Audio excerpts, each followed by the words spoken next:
Octave Parango, bonsoir. Vous voulez un verre d'eau? Attendez, je vais vous servir un petit verre d'eau. Vous voulez un Doliprane? Une baffe dans la gueule? Je ne sais pas. Qu'est-ce que faire? Octave! Oh! Hé! Oui. Oui. Intellectuel, bonsoir. Et bienvenue chez La Pérouse pour une nouvelle conversation avec ce soir un invité exceptionnel. Merci. Mais d'abord, nous avons un parrainage cette semaine avec les éditions Grasset pour Spécimen de Pauline Clavière. Un roman très original qui commence avec une affaire intime, une affaire à Marseille. On lit un carnet, il y a une disparition, des souvenirs qui reviennent. Tout s'entrecroise avec beaucoup d'adresse. Et ça nous mène avec beaucoup de tension vers une fin très étonnante. Et voilà, c'est un peu aussi un livre sur la monstruosité humaine. C'est un suspense littéraire. Voilà ce qu'on peut en dire. Et c'est le genre de roman dont on se souvient. Spécimen de Pauline Clavière. Je profite de cette occasion pour rappeler que notre émission a besoin du soutien, notamment des maisons d'édition, parce que sinon elle n'existerait plus. Donc voilà, je vous remercie de nous aider à continuer à défendre la littérature. Octave Parango, bonsoir. Vous êtes le héros de 4 livres. Anti-héros. C'est de votre faute d'ailleurs. Oui, alors écoutez, je propose que je sois la personne qui pose les questions. Mais quand même, et que je vous ai laissé parler. C'est plus simple. Maintenant, Okay. après tout, c'est moi l'invité. Oui. Non, alors, je vous ai voilà. Et à un moment, je vous les personnages, on voit au chapitre aussi. Ça fait quand même 26 ans que vous me faites porter le chapeau de toutes vos turpitudes. Ouais. Et alors, Bec Bédé, il a les mains propres sous prétexte que c'est de la fiction. Oui. Ah, c'est pratique, hein. C'est l'idée. Ça s'appelle un roman. Je crée un alter ego pour me défouler. Eh ben, le dernier n'est pas un roman, monsieur. Exact. Ce sont 20 nouvelles dont vous êtes le héros. Anti-héros. Et c'est très fatigant. D'ailleurs, je vais aller faire un tour. Il faut que je me... Excusez-moi. Bien. Bon, pendant qu'Octave va se rafraîchir, permettez-moi de récapituler. Donc en l'an 2000, il y a eu 99 francs, où Octave était concepteur-rédacteur dans une agence de publicité. Puis en 2007, Au secours pardon, où là il était model scout en Russie, c'est-à-dire recruteur de mannequins. Et puis en 2020, L'homme qui pleure de rire, un livre dont le titre était un smiley. Et là, il était chroniqueur humoristique sur une grande radio de service public. Et en 2026, Ibiza a beaucoup changé, chez Albin Michel, où Octave apparaît dans toutes les nouvelles du recueil, de différentes manières. Je suis assez fier de cette innovation formelle, d'avoir en fait un roman en fragments. Vous revoilà. Bref, dans ce livre, on vous voit changer, on vous voit évoluer, vieillir, vous modifier. Ça a l'air d'aller mieux, là? Peut-être que vous devriez boire un petit peu d'eau, je ne sais pas, vous aimez l'eau? Non, hein. Si vous voulez, vous pouvez me répondre par écrit?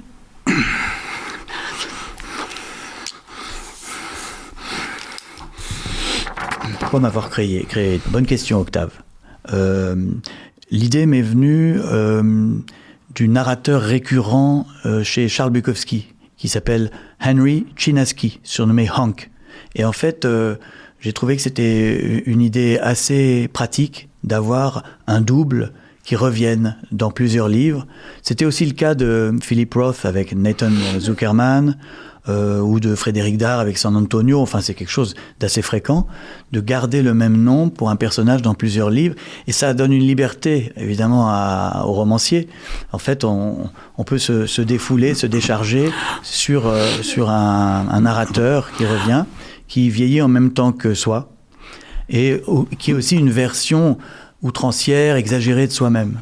Ça va beaucoup mieux. En outre, Octave, s'il vous plaît. En outre, je fais de la satire. Et tous les romans où vous apparaissez, Monsieur Parango, ce sont des romans satiriques. C'est-à-dire que je vous transforme en la pire version de moi-même et aussi de mes contemporains. Et par conséquent, en faisant de vous ce salopard, ça permet aussi de dénoncer des choses. Je pense que tu as un problème de schizophrénie, très Octave, clair, s'il vous plaît. c'est sûr. Je pense que vous êtes un lanceur d'alerte, Octave. Je le dis d'ailleurs dans Ibiza a beaucoup changé.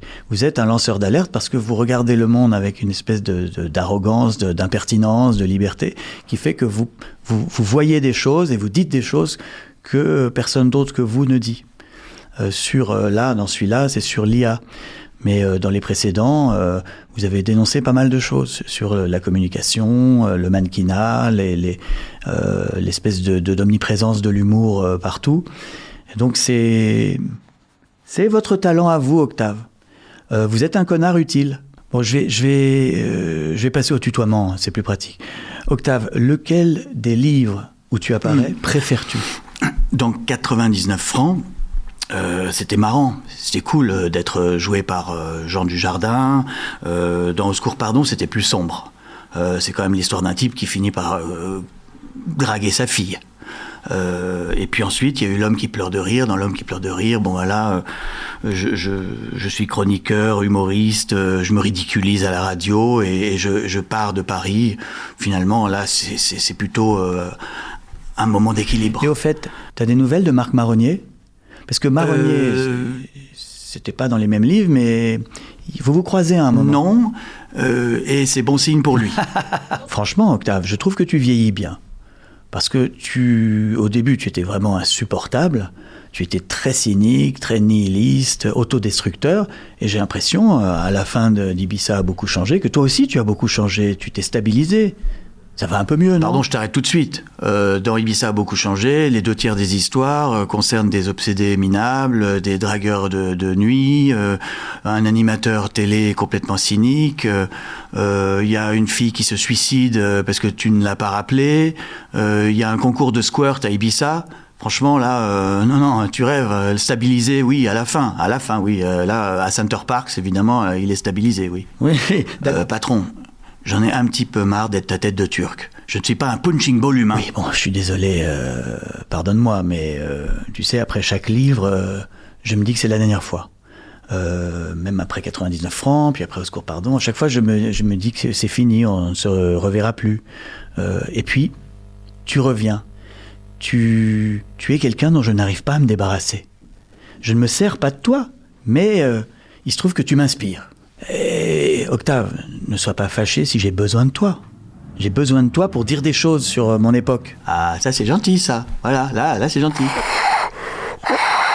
Je suis ton père. Non. Reste assis. Enfin, Octave, écoute, t'as un peu passé l'âge maintenant. Cesse de t'auto-détruire comme ça. Tu peux trouver la voie de la rédemption. Tu peux devenir sobre et heureux. Il y a un chemin. Fred, t'es chiant. Bah oui, tu vois, la littérature a besoin de connards. Tu ne supporterais pas une seconde d'être un personnage de roman de feel-good book. Je t'imagine assez peu chez Virginie Grimaldi. Comment on fait pour avoir un pisco sour dans cet établissement de merde ? Pas à cette heure-là. Le barman n'est pas encore arrivé. Mais reviens plus tard. Ah, on va essayer ça. C'est de l'eau. En fait, je crois que dans la vraie vie, je conseillerais à personne de vivre comme toi. Mais comme tu n'existes pas, après tout, tu fais ce que tu veux, hein. Justement, je crois que c'est le moment de passer quelques coups de fil. Attends. Ouais, écoute-moi bien, Marcassin. Il me faut de toute urgence, alors, 1 CD, 2 DVD, DVD, 1, 2, 3. Tu notes, hein ? T'as dit quoi ? Kiwi, 2 kiwis. T'as bien noté ? Et c'est dans l'immédiat. Au secours ! Tu sais que tu viens de commander des kiwis ? Bon, bref. Tu sais, j'aimerais bien te demander quel est ton engagement politique. Es-tu de gauche ou de droite ?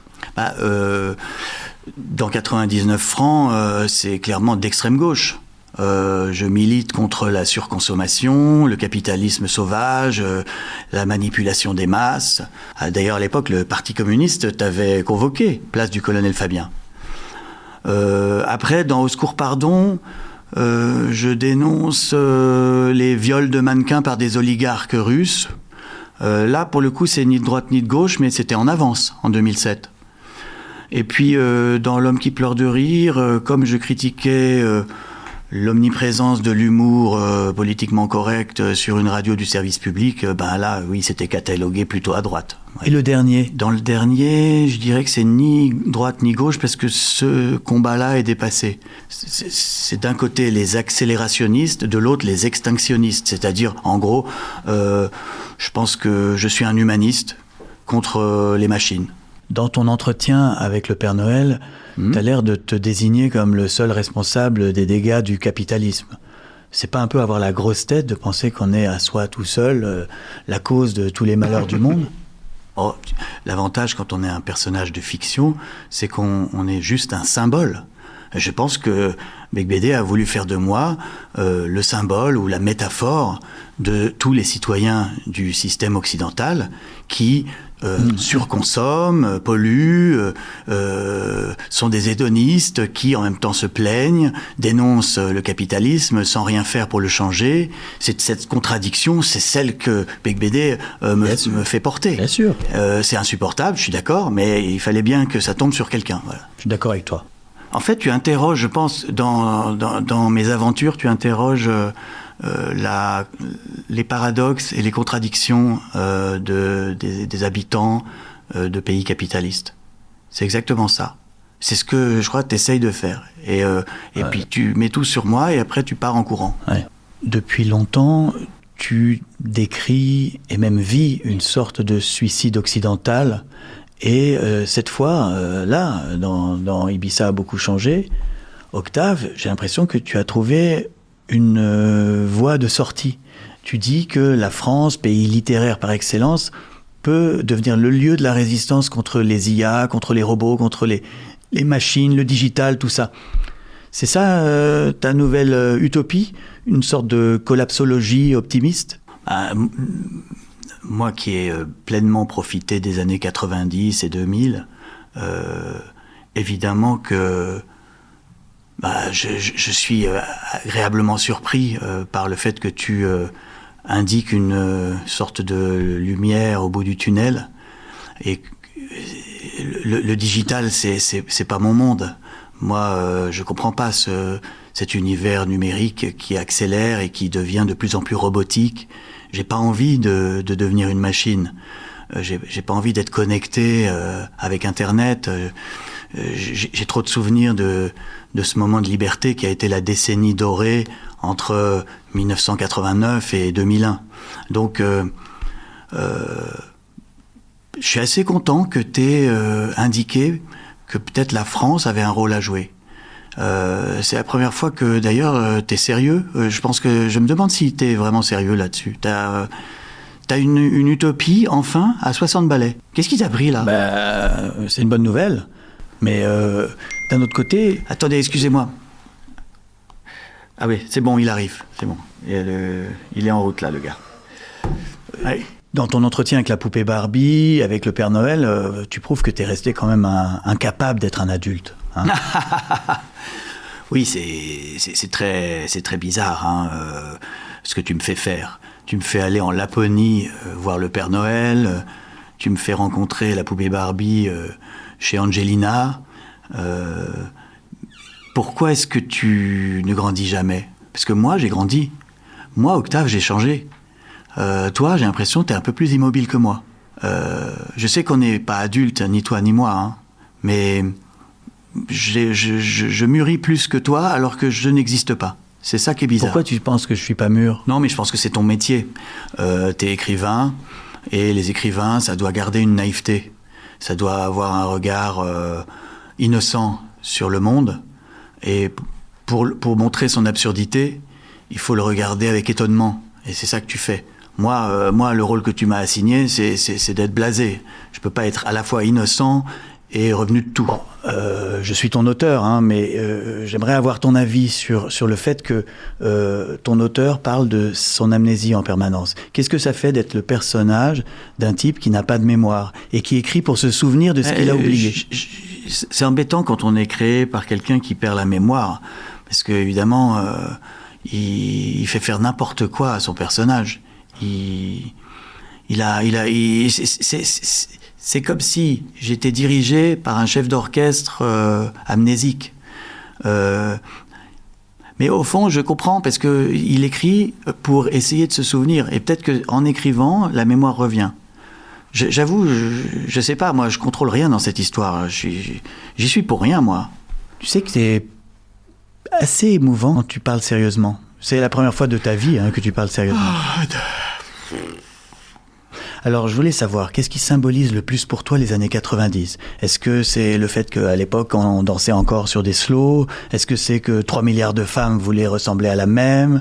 Est-ce que c'est, je sais pas, que les DJ étaient les gens les plus importants du monde ? Non, mais ce qu'il faut bien comprendre, c'est que cette décennie dorée, c'était la dernière période de liberté en Occident avant l'arrivée d'Internet, l'arrivée des réseaux sociaux.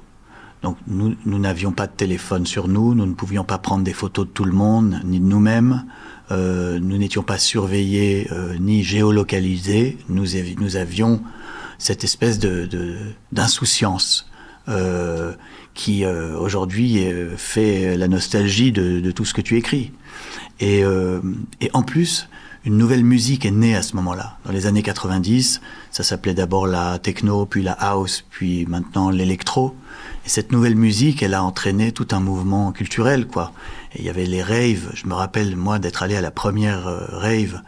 Ah oui, j'y étais aussi. Dans un tunnel en construction. C'était une sorte d'osmose, sans parler des nouvelles drogues, les drogues synthétiques. L'ecstasy, tu as écrit des nouvelles là-dessus. Et tout ça créait, a façonné une génération, tout simplement. Et quand tout s'est arrêté avec le tournant du 3e millénaire, et où les gens ont commencé tous à vivre dans le virtuel, pour nous, la réalité a changé.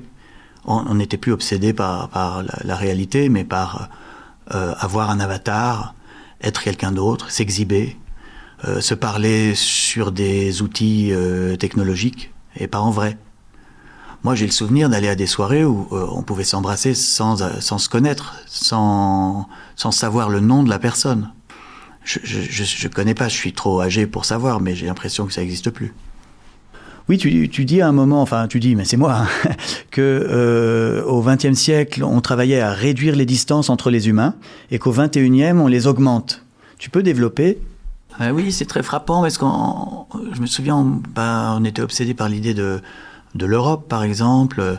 Cette nouveauté, on avait la même monnaie pour aller partout en Europe, donc tu allais à Berlin, à Ibiza, à Barcelone, à Rome, à Venise, à Londres, c'était le même pays avec pas Londres, mais toutes les autres villes, c'était nos villes à nous. On était chez soi avec des euros. Ça, c'était une espèce d'utopie aussi. Il y avait l'idée de réduire les distances parce qu'il y avait les TGV, les avions qui t'amenaient à l'autre bout du monde. Tu dormais dans un avion, tu te réveillais à l'autre bout du monde. Maintenant, c'est plus ça l'utopie. L'utopie, c'est toujours de séparer les gens, éloigner les gens, comme pendant le Covid. Et c'est ça qui m'a frappé. J'imagine que pour des gens qui ont grandi dans le nouveau monde, ça les gêne pas. Mais le problème de ma génération, c'est qu'elle est entre deux époques et 2 siècles. Mais c'est quoi qui sépare les gens aujourd'hui ? Le virtuel, le digital. Le digital, c'est on se parle par SMS, par messagerie ou par vidéo, mais pas ensemble. Et j'ai l'impression que c'est quand même un gros changement anthropologique. Enfin bon, bref. Tu sais que nous avons un jeu dans cette émission qui s'appelle Devine tes citations, mais pour une fois, ce qui est intéressant, c'est que ça va être un personnage de roman qui va devoir deviner dans quel livre j'ai écrit ceci. Ah, mais alors, tu me fais deviner des livres dont je suis l'anti-héros ? Oui, donc je te dis des phrases. La naissance de l'amour chez l'homme hétérosexuel ne s'explique que par la fatigue de courir les jupons. Le sentiment naît toujours d'une lassitude du donjuanisme. Ibiza a beaucoup changé. Oui. 2026. Ouais, bravo. Et dans quelle nouvelle ? Ah, il faut le titre de la nouvelle. Ouais. Une histoire sans prénom. Bravo. Ah bah oui, je suis les héros de la nouvelle. Deuxième phrase. Je déteste la distanciation. Mon idéal de confort est la mêlée de rugby. Où ai-je écrit ça? C'est pas dans le dernier? Ibiza a beaucoup changé? Non, je sais pas. Un barrage contre l'Atlantique, 2022. Ah oui. Ah oui, mais je suis pas dedans. C'est toi le héros. C'est toi le héros d'un barrage contre l'Atlantique. D'ailleurs, souvent, tu m'as mis au chômage. Hein. Souvent, tu as écrit des livres complètement nombrilistes. Et du coup, moi, pendant ce temps-là, qu'est-ce que je fais? Intermittent du spectacle. Allez, autre phrase. Le style est une lente injustice qui met des millénaires à transformer le plomb en or. Ça, c'est encore pas un livre où je suis. Si. C'est un essai, c'est peut-être dernier inventaire avant liquidation, non? Bibliothèque de survie. Pas du tout.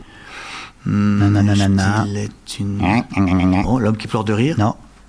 Mais c'est dans le dernier. Ah oui, dans Ibiza, ah, oui, d'accord. C'est au moment où il y a la nouvelle Octave in Paris. Ah, c'est dans Octave in Paris, d'accord.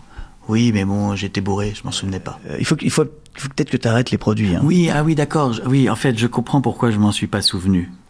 Parce que dans cette nouvelle-là, tu emploies le mot style, mais pas pour parler d'écriture. Tu parles du style de vie des Parisiens. C'est vrai que c'est exactement ça. Depuis que tu es parti de Paris, j'ai l'impression que tu regardes Paris avec beaucoup plus d'amour et d'admiration. Et j'aime beaucoup ce que tu as écrit là, sur ma vie. C'est vrai que en quittant la ville, on y revient beaucoup plus émerveillé. Au fond, Paris, c'est une ville qu'il faut quitter. Une autre phrase, très connue, attention. Où as-tu dit, dans quel livre as-tu dit « Il n'y a pas de femme moche, il n'y a que des verres de vodka trop petits ». Ah oui, c'est dans 99 francs, bien sûr. Pas du tout, pas du tout. Mais je t'ai piégé, j'ai menti parce qu'en fait, c'est pas une phrase que tu prononces. Ah bon? C'est une phrase que Marc Marronnier prononce. L'amour dure 3 ans, 1997. Alors, ce qu'il y a de fantastique quand on est un personnage de roman, c'est qu'on se fait moins engueuler que l'auteur. Autre phrase, le bonheur est si fragile, il peut nous tomber dessus, même dans une boîte de conserve sur pilotis au fin fond des Landes de Gascogne. Ibiza a beaucoup changé. Bravo. C'est le moment à la fin où moi aussi j'ai beaucoup changé. Oui. Ça, c'est assez bizarre. C'est la première fois que je suis père de famille, que j'emmène mes enfants quelque part en vacances. Ouais, tout à fait. C'est sûr que en l'an 2000, quand tu m'as créé, jamais on aurait imaginé qu'on me verrait à Center Parcs avec mes gosses. Et ça t'a plu? Ah, même moi, je suis responsable de rien dans l'histoire, mais j'ai quand même un certain âge comme toi, et je suis assez content que tu t'arrêtes de me forcer à faire n'importe quoi. Voilà, c'est bien. On mûrit, on s'assagit. Avec le temps, t'as quand même trouvé le moyen de te faire engueuler, même à Center Parcs. Oui. Ah là là, j'ai doublé la queue à Center Parcs. Et même, j'ai laissé mon fils conduire la petite voiturette. Et donc, je me suis souvent fait arrêter par les autorités du club. Autre phrase, attention. Dans quel livre y a-t-il... Dans quel livre de moi y a-t-il ceci et pas forcément toi? Attention, hein. Ma vie est un désastre, mais personne ne le voit parce que je suis très poli. Je souris tout le temps. C'est dans un roman français? Pas du tout. Pas du tout. Oh! C'est dans Windows on the World. Ah oui. 2003. Prix Interallié. Mais dis donc, t'as écrit beaucoup de livres aussi, c'est pas facile, hein? C'est le problème des écrivains vieux. Tu sais que chaque fois que j'ai eu un prix littéraire, c'était des livres où tu n'étais pas dedans. Et à un moment... Comment? Le but des Occidentaux était de faire du monde une fête perpétuelle. Ça, c'est dans 99 francs. Non. C'est un livre où tu es. C'est un livre où tu figures. Le but des Occidentaux était de faire du monde une fête perpétuelle. Ibiza a beaucoup changé. Non plus. Oh! Non. Alors... tu les as tous dit sauf un, là. Je sais pas, Une vie sans fin? Non. L'homme qui pleure de rire. Ah, L'homme qui pleure de rire. 2020. C'est un livre sur le rire permanent, donc la fête perpétuelle, oui, tu vois. Vrai. Bon, alors, c'est pas grave. Tu vas te rattraper sur la prochaine. Attention. Après tout ce que les hommes ont fait pour lui, Dieu aurait pu tout de même se donner la peine d'exister, non? Ça, c'est peut-être dans mes entretiens avec un évêque. Non, c'est trop alors, évident, ça. Qu'est-ce que les hommes ont fait pour lui? Bon, un indice. C'est le premier où tu apparais. D'exister. J'ai dit ça, mais j'ai dit ça souvent, alors... Je ne sais pas, je donne ma langue au chat. 99 francs. Ah, 99. Enfin, voyons, mais Octave, mais tu vois, à force de boire, t'as perdu complètement tout. T'as plus un neurone, en fait. Bon, une dernière. Tu as été lamentable. Une dernière. Je venais d'apprendre que mon frère était nommé chevalier de la Légion d'honneur quand ma garde à vue commença. Un roman français. Ah, bravo. Ça, c'est ton livre sur toi, ça ne me regarde pas. D'ailleurs, je te remercie parce que je n'ai jamais été en garde à vue dans tes romans. Tu t'es réservé ça pour toi. Alors attention, la dernière. À présent qu'il n'était plus, nous pouvions enfin faire connaissance, lui et moi. Un homme seul. Bravo. Sur bravo. ton père. Bravo pour ce livre, d'ailleurs. Je ne te l'ai jamais dit, mais je pense que c'est ton meilleur livre. Merci, Octave. Le mec qui s'envoie des compliments à lui-même, c'est la... Non, mais franchement, Octave, tu m'épates, tu es capable de sérieux. Et d'ailleurs, ça me remet en question. Je me dis que peut-être si je te fais revenir un jour dans un livre, ben tu seras... Voilà. Sage, apaisé, tranquille, philosophe. Très sérieux. Bon, allez, assez parlé de moi. Maintenant, on va te poser le questionnaire de Bec BD. Ok. Le questionnaire de toi par toi. Pourquoi un jeune devrait-il lire ton livre au lieu de scroller sur TikTok? Pour ne pas se suicider. Que sais-tu faire que ne sait pas faire ChatGPT? Écrire? Tu n'as jamais eu peur en l'écrivant que ton livre ne serve à rien? Jamais. Penses-tu qu'un écrivain doit être gentil? Dans la vie, oui. Pas dans ce qu'il écrit. Qu'est-ce qui te plaît le plus dans le fait d'être écrivain? La solitude, la pauvreté ou la folie? Je déteste les deux dernières et j'apprécie parfois des plages de solitude. Frédéric. Octave. Frédéric Bec BD. Quoi? As-tu déjà écrit en état d'ivresse? Oui, fréquemment. Mais pas depuis 2023. Que penses-tu de la critique littéraire? Est-ce une perte de temps, un mal nécessaire, une arnaque? Un gagne-pain. Fantasmes-tu sur J.D. Salinger qui n'a jamais donné d'interview de sa vie? Oui, mais j'aurais préféré plutôt être un Daft Punk de la littérature. C'est-à-dire Salinger, mais avec un casque. Frédéric, un roman doit-il réparer le monde? Alors, quand j'ai écrit cette question, c'était en pensant à un livre de Maëlys de Kerangal qui s'appelle « Réparer les vivants ». Et je me suis beaucoup moqué de cet auteur. Et puis maintenant, en vieillissant, je pense qu'elle avait raison. Je pense quand même que si un livre peut aider d'une certaine façon à réparer un vivant, un seul, c'est déjà immense. Quel est ton chef-d'œuvre? Chef-d'œuvre écrit par toi. Le prochain? Es-tu un ouin-ouin? Oui, bien sûr. Oui, j'ai découvert l'existence de cette expression parce qu'à chaque fois que je me lamentais quelque part, on me traitait de ouin-ouin. Et je constate, quand je pose cette question aux écrivains, il y a vraiment deux catégories. Il y a ceux qui disent non, non, non, pas du tout, puis ceux qui assument. Et moi, j'assume. Oh, Frédéric! Oui. Ah! Ça m'intéresse. Qui est le meilleur écrivain français vivant? L'autre, c'est Houellebecq. Si tu étais très riche, cesserais-tu d'écrire? Oui. Quelle est la phrase de toi dont tu es le plus fier? Waouh. C'est pas obligé d'être dans un roman où je suis le héros, hein? Peut-être la première phrase de mon premier livre.